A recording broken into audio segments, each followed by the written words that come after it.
Hello, all you lovely computer people out there, and welcome back to another episode of Lost in the Farmer's Market. This is a delayed episode. It's like a week plus late, and I'm very sorry for that. Unfortunately, remember Hurricane Helene? Well, we had a water main breakout here in Fayetteville, North Carolina, and I didn't get the boil advisory in time and may or may not have consumed some tainted water with the expected sickness that comes with that. Not fun. But I'm fully recovered, and here we are with a fresh episode. Now, the plant in front of you is very interesting. Oh, and consequently, that's Menace. That's Menace's butt over there. He's going to be a big troublemaker this episode, I'm sure. As the other lab cats probably will be, because they think these episodes are for them.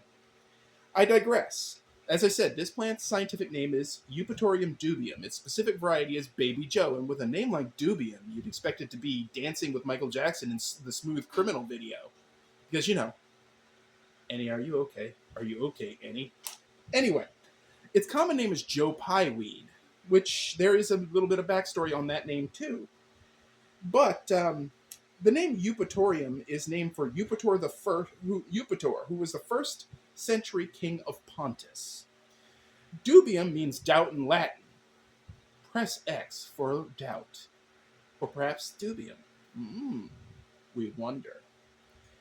But the name was changed recently, like literally after I bought this plant a few years ago, to Eutrochium dubium.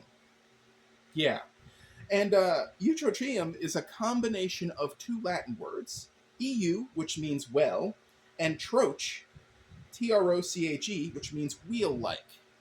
I believe that's a reference to the pattern of the leaves, if not the flowers, though I'm thinking leaves, because they come out in an almost radial pattern. This plant isn't native to North America, though this specific variety is cultivated and its seeds will not come true. I'll explain that in a bit.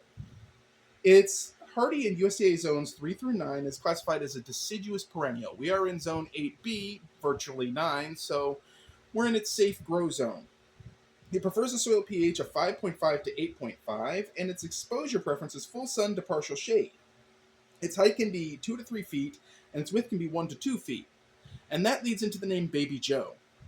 This variety is bred to be dwarf. You can only propagate it through cuttings and or division. That's about all you got.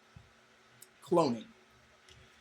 Now, it's also known as three-nerved Joe-Pye-weed, coastal plain Joe-Pye-weed, and, that's a weird one.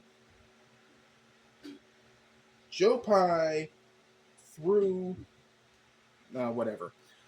It's another weird one. We're just going to skip over that. Anyway, it tolerates clay soils and deer and rabbit damage. It is a patented plant. It will not come true from seed. Now, I mentioned that.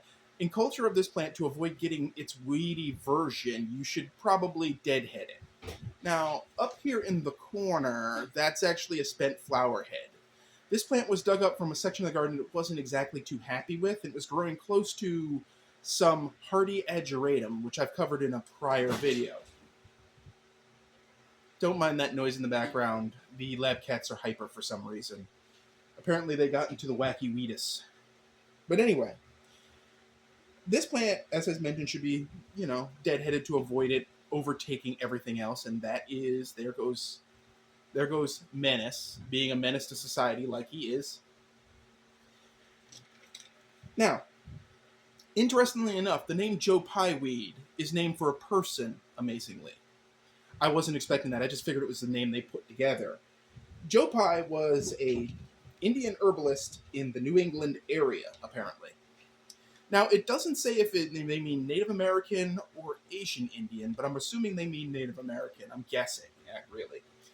There isn't much on him, and I had trouble finding further details other than that basic snippet written about a dozen different ways, but saying the same thing.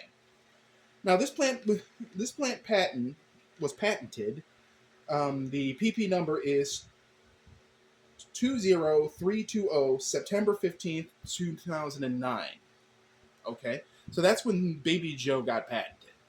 Baby Joe is a cultivar, a selected cultivar that is bred for its dwarf habit, and it's sort of ruby pink colored Really? Really, Menace? This is what you do in the middle of a video. I'm not putting that in an outtake. Y'all can just have that. Menace being a complete ham hock. Anyway, so that's it. That's it in a nutshell. It's a lovely perennial for your garden. You'll probably find it at a garden center. I bought it at a local garden center myself. I can't remember if I did a prior video on it or not. It predates me doing these videos, so it's been in the test gardens for that long. It was part of a rehabilitation project along the driveway, which sort of succeeded and sort of failed. But anyway, this plant doesn't really require much. It is, quote-unquote, a weed, so to speak. But so basically fertilizer and regular irrigation is all it craves, not Brondo. And that's about the summary of it. Plus or minus that not letting cats use it as a cat toy and scratch it up. That's about it. So, if you have any thoughts on this particular Joe-Pye-weed, please put them in the comments section. If you like this episode, please hit like. If you haven't already, please subscribe. It helps the channel. We're trying to grow here. And see? Told you. That's how the Menace do. That is why his name is actually Don't Be a Menace to South Central While Drinking Your Juice in the Hood, because he does stuff like this. But anyway, comedic cat...